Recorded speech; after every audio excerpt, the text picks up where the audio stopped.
नमस्कार मंडळी, मी तुमचा लाडका मित्र वरद विजय चव्हाण आणि मी तुम्हा सर्वांचं माझ्या युट्यूब चॅनलमध्ये स्वागत करत आहे. मंडळी, येत्या 12 जुलै 2024ला एक मोठा धमाका इंडियाच्या बॉक्स ऑफिसवर होणार आहे. कारण कमल हसन, सिद्धार्थ, काजल अग्रवाल, रकुलप्रीत सिंग आणि सगळ्यात महत्वाचं म्हणजे या सिनेमाचा डिरेक्टर, तो म्हणजे शंकर. आय थिंक शंकर यांच्याबरोबर जे गव्हर्नमेंट मधलं करप्शन असतं, पॉलिटिक्स मधलं करप्शन असतं, असं खूप काही गोष्टी झालेल्या आहेत. कारण त्यांच्या प्रत्येक सिनेमात मेन मुद्दा जो असतो तो हाच असतो. आणि या मुद्द्याला कसं आपल्या मनात ठासून ठासून की आपण कसे करप्ट झालेलो आहोत आणि अशा वेळेला आपल्याला असं एका नायकाची गरज आहे जो आपल्याला या सगळ्या घाणेरड्या वातावरणातनं बाहेर काढेल. हे जी वातावरण निर्मिती असते ना, ते त्या शंकर सरांना खूप प्रॉपरली जमतं. आणि म्हणजे त्यांचा आगामी सिनेमा हिंदुस्थानी 2 तर आहेच, पण त्याचबरोबर आय थिंक तो आपला कियारा अडवाणी आणि रामचरणचा पण अजून एक सिनेमा येतोय, त्याचं नाव विसरलं मी, गेम चेंजर आय थिंक त्या सिनेमाचं नाव आहे. त्याच्यात पण असंच काहीतरी एक प्लॉट आहे असं मी ऐकून आहे. बट हा जो काही एरिया आहे ना, तो शंकर यांचाच आहे. आणि त्यांना बरोबर कसं ऑडियन्सला खेळवायचं आणि इंडियाची, भारताची सध्याची काय परिस्थिती आहे आणि परिस्थितीत आपल्याला आपला या सिनेमाचा नायकच काढू शकतो याच्यावर आपल्याला विश्वास बसवून द्यायचा, हे त्यांना खूप चांगल्या प्रकारे जमतंय.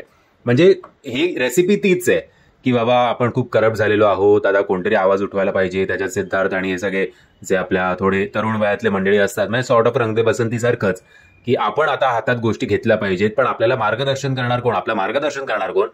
तर अशा वेळेला आपल्याला एका जुना नायक आठवतो. तो नायक म्हणजे हिंदुस्थानी भाऊ.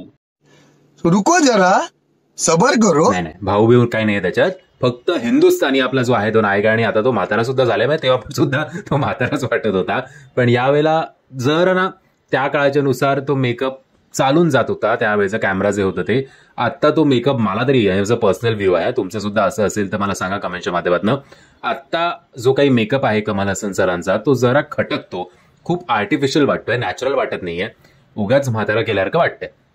बाकी मी तुम्हाला सांगितलं की प्लॉट तेच आहे. या करप्टेड ऑफिसर्सना धडा कोण शिकवणार आणि त्यातून जो मेन खलनायक असेल या सिनेमातला, त्याला जो भारताच्या ऑब्व्हियसली काहीतरी कांड करणार असेल आणि त्याच्यातनं भारताला वाचवणार कोण, भारताच्या सगळ्या माणसांना किंवा माणुसकीला वाचवणार कोण, तर ते म्हणजे कमल हसन, अर्थातच हिंदुस्थानी.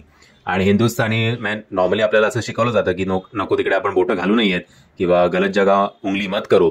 बट हा हिंदुस्थानी असा आहे जो त्याच्या उंगलीनेच सगळ्यांना सरळ करतो. सीधी उंगली से घी ना निकले तो बुलाओ हिंदुस्थानी को, असं काहीचं. आणि यावेळेला no doubt over the top action असेल, कारण यावेळेला बजेट त्यांचं जास्त चांगलं आहे.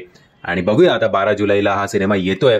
सो उद्या येणार आहे आणि 12 जुलैला येणार आहे Hindustani 2. So overall South Indian सिनेमांचा जो डॉमिनन्स आहे अख्ख्या भारतावर, ते या 2 महिन्यात तरी तसंच टिकून राहणार आहे. आणि एक गोष्ट तर नक्कीच आहे की ते लोक बाबा डिझर्व करतात, कारण त्यांचं जे व्हिज्युअलायझेशन असतं, जरी स्टोरी तीच असली तरी प्रेझेंटेशन त्यांचं खूप डिफरंट असतं. ट्विस्ट अँड टर्न्स काय ते आणतात त्या स्टोरीमध्ये, कसं काय कुठने डोकं लावतात देव जाणे. बट आपल्याला त्यांचे सिनेमे बघायला मजा येते, याच्यात तर काहीच शंका नाहीये. म्हणजे जर हा ट्रेलर तुम्ही बघितला नसेल असं शक्यता कमी आहे, कारण युट्यूबवर नंबर 1ला आहे तो ट्रेंडिंगवर, हिंदी व्हर्जन सुद्धा. सो हा जर ट्रेलर तुम्ही बघितला नसेल त्याची लिंक तुम्हाला खाली डिस्क्रिप्शन बॉक्समध्ये देतोय. मी आशा करतो तुम्हाला हा व्हिडिओ आवडला असेल. जर तुम्हाला हा व्हिडिओ आवडला असेल तर प्लीज या व्हिडिओला लाईक, शेअर आणि चॅनलला सबस्क्राईब करायला विसरू नका. जय हिंद, जय महाराष्ट्र.